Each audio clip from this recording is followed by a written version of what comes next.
So your user ID is going to be Brothers Food Mart, and then your store number. Password is going to be store in lowercase. When you come in, you want to open up the paperwork for the day that you're doing the paperwork on. For this example, we're going to do March 7th.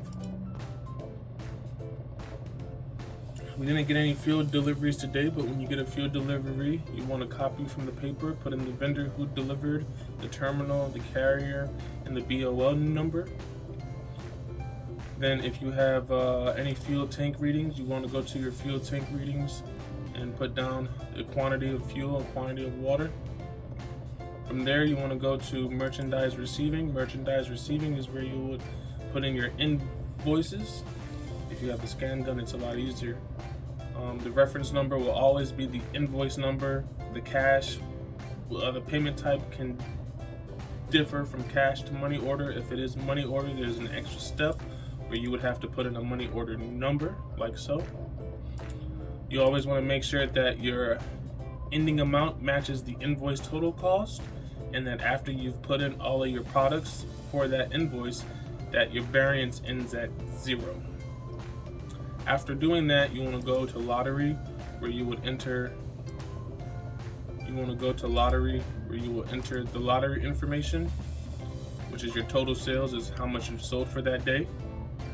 If you had to do any cashes online, cash outs, any promotions that you might have had, any coupons, any cancels or returns, any adjustments, any sales commission is what the lottery makes from us, your bonuses, and your communication fee, and then your online net total will automatically pop up.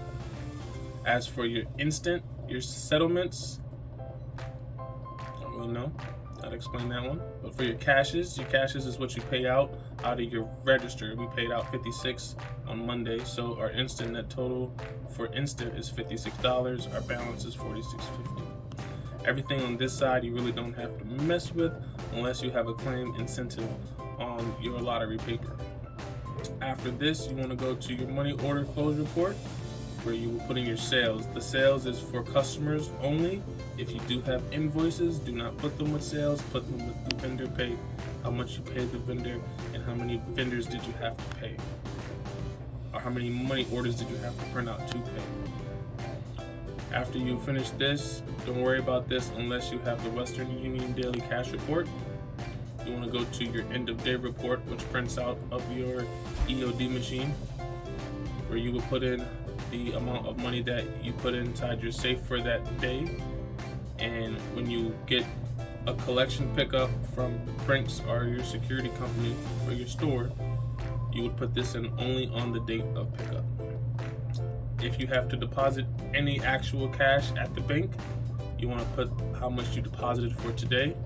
If you have food stamps or EBT, you would put your food stamps or EBT report right here. And if you have any loyalty customers or any loyalty expenses for Exxon, you want to put them here as well. After that, you want to close. You never want to press a yes, always press a no.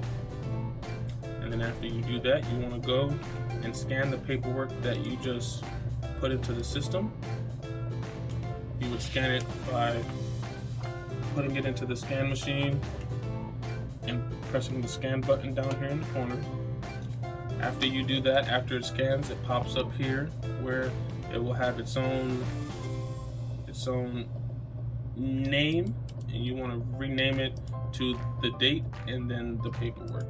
After you do that, you want to put it inside of your folder for the year and for that month, so if the office needs to come back and get that information, they're able to access it with ease. After you've put your paperwork inside of your own system, you want to go and email it off to the corresponding party that handles all that. So for us, it's going to be paperwork. You would put your store number and then the date that you're sending off, and then go to your attachments, find what you're sending off, which would be the 7th for this training video, and then press send.